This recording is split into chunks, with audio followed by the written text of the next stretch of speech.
ஏன்பா என்னாச்சு? நானு உங்களெல்லாம் படிக்க வைக்க அவங்க அம்மா அப்பா இருக்காங்கப்பா. உங்களுக்கு சாப்பாடு போட கூட யாருமே இல்லை. வா போ, நம்ம கஷ்டப்பட்டாதான் நம்மளுக்கு சாப்பாடு.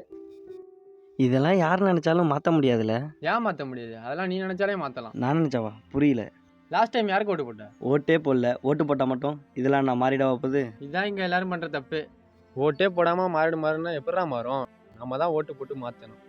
அப்போ ஓட்டு போட்டா எல்லாம் மாறிடுங்கிறியா? அது யாருக்கு ஓட்டு போடணுங்கிறதுல இருக்கு. காசு கொடுத்து கெஞ்சிரான் பாரு, அவனுக்கும் போடலாம். நமக்காக செய்யணும்னு நினைக்கிறான் பாரு, அவனுக்கும் போடலாம். அது உன் உரிமை. ஆனால் எல்லாரும் கட்டாயம் ஓட்டு போடணும். நீ ஓட்டு